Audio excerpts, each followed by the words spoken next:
ओम शांति। अपनी शक्तिशाली मनसा द्वारा फुल स्टॉप लगाकर सभी संकल्पों को समेट लें। शरीर से अलग बिंदु बन जाएं। मैं विश्व परिवर्तक आत्मा हूँ।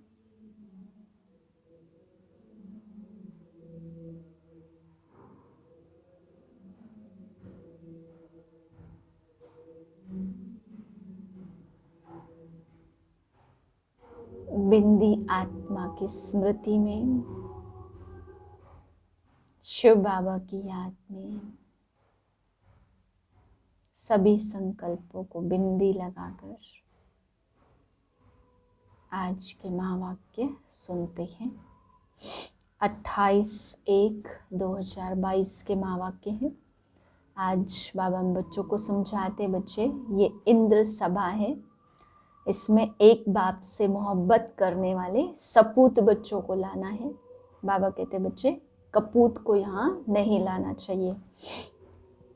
फिर बाबा समझा रहे तुम्हें 21 जन्म के लिए लॉटरी मिलती है, लेकिन लॉटरी की टिकट है हर तरफ से बुद्धि हटाए एक बाप की श्रीमत पर चलते रहना है। अगर तुम सभी देहधारियों से बुद्धि हटा करके बाप की श्रीमत पे चलते हो तो इतनी बड़ी लॉटरी तुम्हें प्राप्त होती। कई बच्चे बाबा कहते हैं अनेक धक्के खाते तो अपनी लॉटरी गंवा देते हैं। फिर बाबा समझा रहे कि ये है कंसपुरी, यहाँ पे दुख है। बाबा कहते कृष्णपुरी में कोई भी दुख नहीं होगा। देवता और श्रेष्ठाचारी दुनिया वालों की पुरी को कहते कृष्णपुरी। फिर बाबा आज श्रीमत के लिए समझा रहे, जो बच्चे श्रीमत पे नहीं चलते हैं, बाप की मत पे नहीं चलते हैं, तो बाबा कहते जरूर वे आशुरी मत पे चलते हैं, क्योंकि तीसरी तो कोई मत है नहीं। इसलिए बाबा कहते हैं या तो आशुरी मत पे चलते या श्रीमत पे चलते हैं। तो श्रीमत पे ना चले माना ही आशुरी मत पर चलना। फिर बाबा समझा रहे कि अगर किसी को ईश्वर से पूरा प्यार नहीं है, बाप से प्यार नहीं है, तो जरूर असुरों से प्यार करते। तो अपनी बुद्धि में चेक करो क्या ईश्वर से मुझे पूरा प्यार है। अगर कहीं भी कमी है तो उतना फिर आशुरी लोगों से प्यार है। फिर माया के धक्के के लिए बाबा समझा रहे कि माया बहुत प्रबल है, तुम्हें अनेक मित्र संबंधी अनेक देहधारियों में बुद्धि फिराती है। तो बाबा कहते बच्चे ऐसा ना हो अंत समय में आपकी याद व्यभिचारी हो जाए, एक बाप से छूट के अनेक मित्र संबंधियों में चली जाए। इसलिए बाबा समझाते कि बच्चे ऐसा ना हो अंत समय में आप व्यभिचारी बन जाओ या माया इतनी प्रबल बन जाए कि आपकी बुद्धि कहीं और लगा दे। इसलिए ध्यान रखना है, माया के धक्के नहीं खाने हैं। फिर बाबा ने आज ये बताया कि हम बाप के बनते हैं तो ब्रह्मा बाप और मम्मा माता पिता पे बाबा ने कहा निश्चय होना चाहिए। तो बाबा कहते माता पिता के भी बनते हैं और फिर निश्चय भी टूट पड़ता है। तो ऐसे कोई कोई पक्के हैं जो माता पिता पे निश्चय करके बाप के बनते हैं। बाबा कहते कोई कोई तो निश्चय ही नहीं कर पाते, आते भी हैं लेकिन निश्चय नहीं कर पाते कि ये वही हमारा कल्प पहले वाले माता पिता हैं। फिर बाबा ने समझाया कि कई बच्चे बाप का बनकर भी उल्टे कर्म करते हैं तो फिर जरूर दास दासी का पद पाते हैं। बाबा कहते बच्चे दास दासी भी, कोई दास दासी फर्स्ट क्लास होंगी तो कोई बाबा कहते रेस्पेक्टलेस दास दासी भी होंगी। तो बाबा कहते दास दासी से तो अच्छा दान पुण्य करे तो प्रजा में साहूकार तो बन जाए। फिर बाबा समझा रहे कई बच्चे ब्रह्मा बाप से भी रीस करने लगते हैं कि जैसे जैसे ब्रह्मा बाप ने किया हम भी ऐसे ही तपस्या, हम भी ऐसे ही करेंगे। तो बाबा समझा रहे बच्चे इस तन में तो शिव बाबा की पदरामणि है, स्वयं बाप इस तन में आया, इसलिए इससे कभी भी रीस नहीं करो। ये तो महावीर है, ये तो हर स्थिति में अचल स्थिति बनाने वाले बाप हैं। इसलिए बाबा कहते हैं आपको माया खा जाएगी, इसलिए ऐसे बाबा से कभी रीस नहीं करो। मीठे बच्चे एक ईश्वर से सच्ची मोहब्बत रखनी है। इस इंद्र दरबार में सपूत बच्चों को ही लाना है, किसी कपूत को नहीं। प्रश्न 21 जन्मों की बड़े से बड़ी लॉटरी लेने के लिए कौन सा पुरुषार्थ करते चलो। उत्तर 1, पारलौकिक साजन को याद करने और उसकी श्रीमत पर पूरा चलने के लिए पुरुषार्थ करो। यदि किसी के नाम रूप में बुद्धि लटकी हुई हो तो वहां से बुद्धि योग निकालते जाओ। रात में जब फुर्सत मिलती है प्यार से बाप को याद करो, दैवी गुण धारण करो तो 21 जन्मों की लॉटरी मिल जाएगी। गीत है, न वह हमसे जुदा होंगे ना उल्फत दिल से निकलेगी।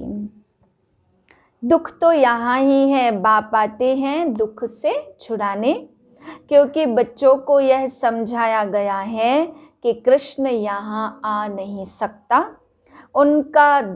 उनकी पुरी में दुख नहीं होता, दुख होता ही है कंसपुरी में। कृष्णपुरी हुई श्रेष्ठाचारी देवताओं की पुरी। हम अभी दैवी गुण धारण करने वाले बने हैं। अगर आसुरी गुण रखते होंगे तो दैवी संप्रदाय में अच्छा पद नहीं मिलेगा। अभी पद नहीं मिला तो कल्पांतर नहीं मिलेगा। बड़ा घाटा है, वह घाटा फायदा तो एक जन्म के लिए होता। यह तो जन्म जन्मांतर की बात है। अच्छे बुरे कर्म होते हैं ना, सतयुग में सिर्फ अच्छे कर्म होते हैं। बुरे कर्म कराने वाला रावण वहाँ होता नहीं है। यहाँ जो जैसा कर्म करेगा 21 जन्म के लिए उनको फल पाना है। या तो चलना है श्रीमत पर या तो चलना है आसुरी मत पर। बुरा काम किया गोया आसुरी मत पर चला, झट मालूम पड़ जाता। बाबा से प्यार तो पूरा चाहिए ना, ईश्वर से प्यार नहीं तो गोया असुरों से प्यार है। यहाँ तुमको ईश्वर का प्यार मिला, कहते हो ईश्वर बाबा, प्रतिज्ञा करते हैं हम एक तुमसे ही मोहब्बत रखेंगे। फिर कोई से मोहब्बत रखी तो जैसे असुरों से रखी, फिर खुद ही असुर बन जाएंगे। एक कहानी बताते, इंद्र की दरबार थी, उसमें कोई परी विकारी को साथ ले आई। वह सपूत बच्चा नहीं था, कपूत विकारी था, तो दोनों को नीचे फेंक दिया। ज्ञान पूरा न होने के कारण ऐसे ऐसे को कोई ले आते जो पवित्र नहीं रह सकते, तो जो बीके उनको ले आते वो भी श्रापित हो जाते। वह तो श्रापित है ही। यह ईश्वर की ज्ञान इंद्र सभा है। ज्ञान वर्षा बरसाने वाला एक ही बाप है। तो यहाँ बहुत समझकर किसको ले आना चाहिए, नहीं तो ले आने वाले पर भी श्राप लग जाता। यूं तो मिलने के लिए बहुत आते, कईयों से मिलना भी पड़ता, परंतु वह भी दिन आएगा जो कितना बड़ा आदमी पवित्र नहीं होगा तो सामने आ न सके। अभी ऐसे करे तो मुश्किल हो जाए, मंजिल बहुत ऊंची है। इतने जो भी आश्रम व सत्संग हैं, कहाँ भी एम ऑब्जेक्ट नहीं। कुछ भी जानते नहीं कि इनसे हमको लाभ क्या होगा। यहाँ तो बड़े अक्षरों में एम ऑब्जेक्ट लिखी जाती, मनुष्य से देवता बनना है। सिख लोग गाते हैं, मनुष्य से देवता किए करत न लागी वार। देवता होते हैं सतयुग में, तो जरूर मनुष्य को देवता बनाने वाला भगवान होगा ना। भगवान क्या बनाते, भगवान और भगवती, परंतु हम देवी देवता कहते हैं क्योंकि भगवान एक है। ब्रह्मा विष्णु शंकर भी सूक्ष्म वतनवासी हैं। लक्ष्मी नारायण भी दैवी गुण वाले मनुष्य है। दैवी गुण वाले फिर आसुरी गुणों में जरूर आते। अब ब्रह्मा द्वारा स्थापना हो रही है तो बाबा कहते मैं पतित दुनिया और पतित शरीर में आता हूँ। यह पूरे 84 जन्म लेते अपनी डिनाइस्टी सहित पतितों को पावन बनाने वाला वह है। कृष्ण कैसे पतितों को पावन बनाएगा? कृष्ण उस नाम रूप से एक ही बार आएगा। उनका वह चित्र फिर 5000 वर्ष बाद मिलेगा। बाकी जन्म तो भिन्न भिन्न होते। यही लक्ष्मी नारायण जो जगत अम्बा जगत पिता हैं, उनको पता पड़ता है कि हम दूसरे जन्म में यह बनेंगे। फीचर्स जो अभी है वह बदल जाएंगे। तुम अभी वतन में जाकर देख सकते हो। तो सतयुग में लक्ष्मी नारायण के कौन से फीचर्स होंगे? तुम इस समय साक्षात्कार कर सकते हो, यह वंडर है। और किसको साक्षात्कार होता नहीं है? तुम इस एक का एक्यूरेट देख सकते हो, परंतु वह फोटो यहाँ तो निकल न सके। यह फोटो यहाँ ही बनाई है। तुम जानते हो भविष्य में यह बनेंगे। गुरु नानक का एक्यूरेट चित्र जो था वह 5000 वर्ष बाद होगा। यह बातें तुम ही जानते हो। ऐसे बाप के साथ योग बड़ा अच्छा चाहिए और अव्यभिचारी योग चाहिए। कोई के नाम रूप से प्रीत लगी तो व्यभिचारी हो गए। शिव बाबा की भक्ति शुरू होती तो पहले उनको अव्यभिचारी भक्ति कहा जाता। शिव को ही पूजते, अभी फिर एक शिव बाबा की ही याद रहनी चाहिए। बाप कहते ऐसा न हो कि अंत में तुम्हारा बुद्धि योग व्यभिचारी हो जाए। कहाँ भी नाम रूप में फंसे हुए हो तो बुद्धि को निकालते जाओ। माया ऐसी है जो कब कहाँ धक्का खिलाएगी। कभी मित्र संबंधी याद पड़ेंगे, फट से योग लग जाए, यह तो हो नहीं सकता। बाबा कहते अभी तो कोई कंप्लीट बने नहीं है। यह बहुत बड़े ते बड़ी 21 जन्मों की लॉटरी है। इसमें पुरुषार्थ बहुत अच्छा चाहिए। माया बड़ी प्रबल है, झट भुला देती। यह भी ड्रामा में नूंद है, इसलिए याद करने का पुरुषार्थ रात में करो। दिन में तो फुर्सत नहीं मिलती, रात में पारलौकिक साजन को याद करो। श्रीमत पर चलने से श्रेष्ठ बनेंगे।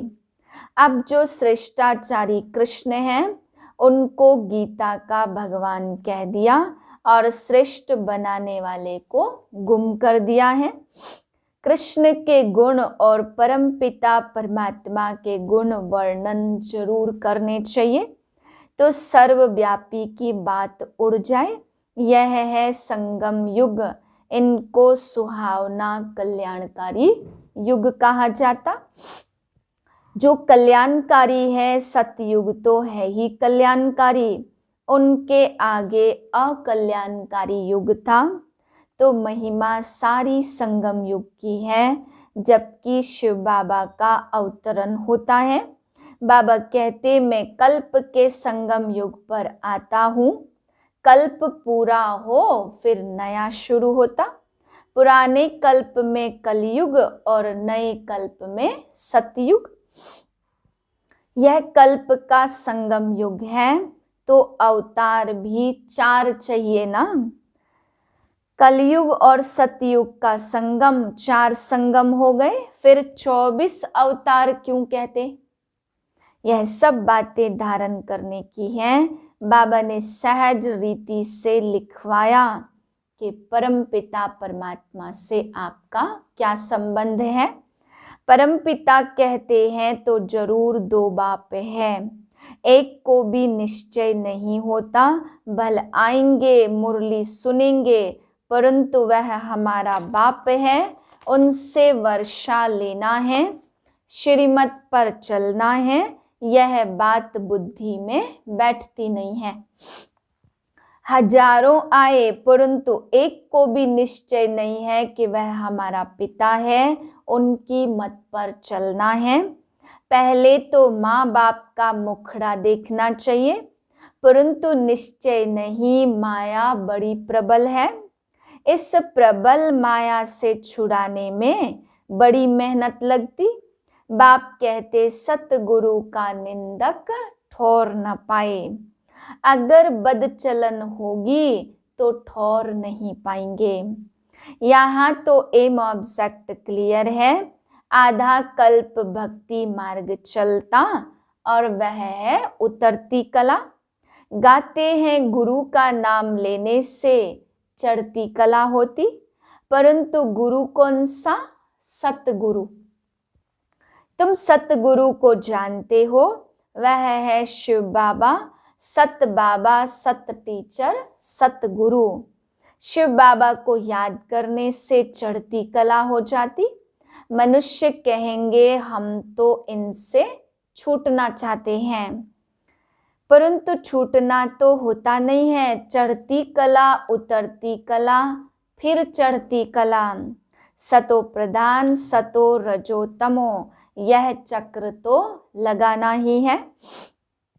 इस चक्र में हर एक को आना है। तुम पूरे चक्र में आते हो।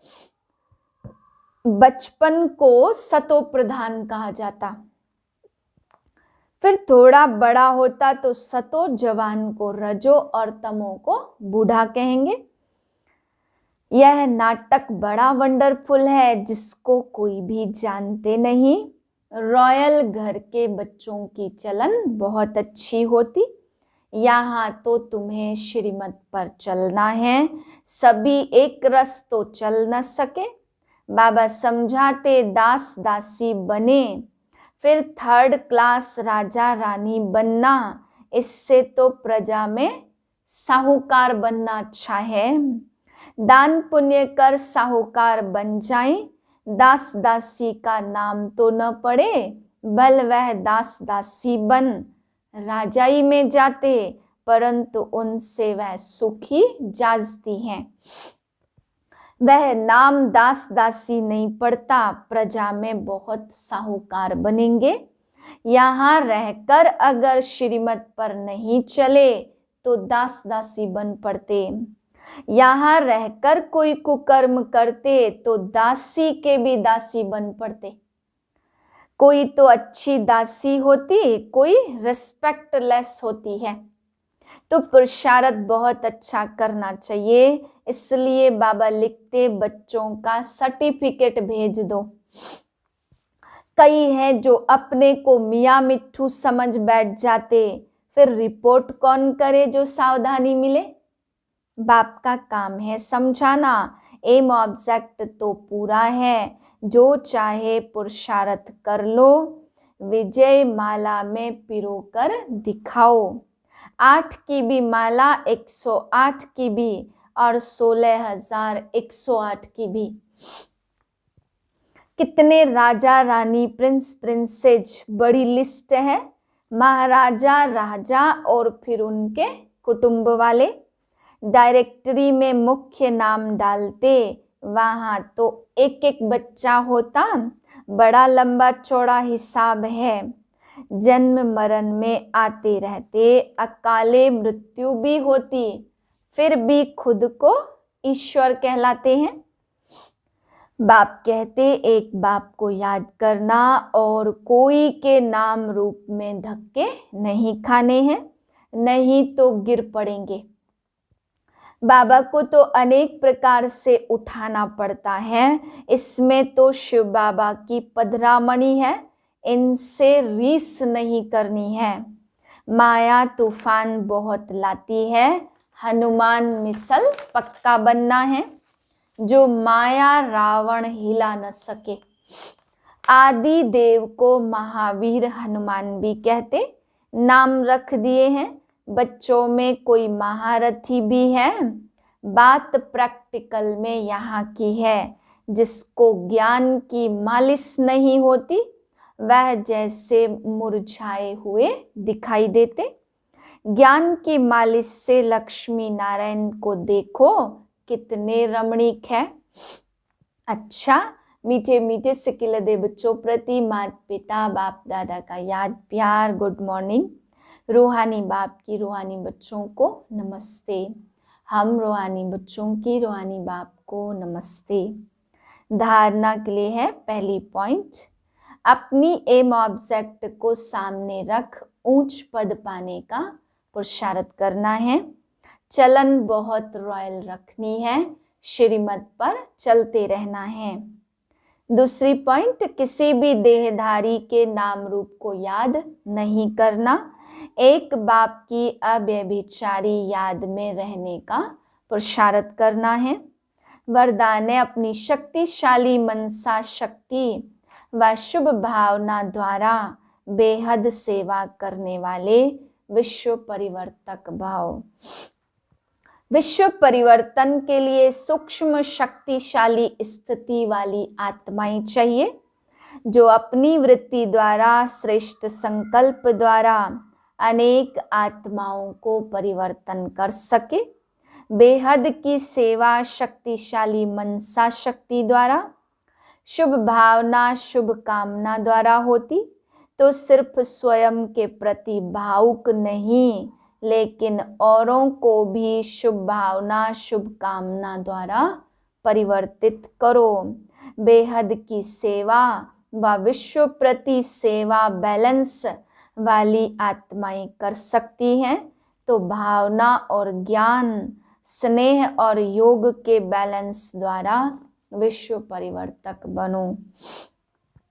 स्लोगन है, बुद्धि रूपी हाथ बाप दादा के हाथ में दे दो तो परीक्षाओं रूपी सागर में हिलेंगे नहीं। आज की पॉइंट है, जब मन ही बाप का है तो फिर मन कैसे लगाए, प्यार कैसे करे, यह प्रश्न ही नहीं उठ सकता, क्योंकि सदा लवलीन है प्यार स्वरूप। मास्टर प्यार के सागर बन गए तो प्यार करना नहीं पड़ता, प्यार स्वरूप हो गए। जितना जितना ज्ञान सूर्य की किरणें व प्रकाश बढ़ता है, उतना ही ज़्यादा प्यार की लहरें उछलती हैं। ओम शांति।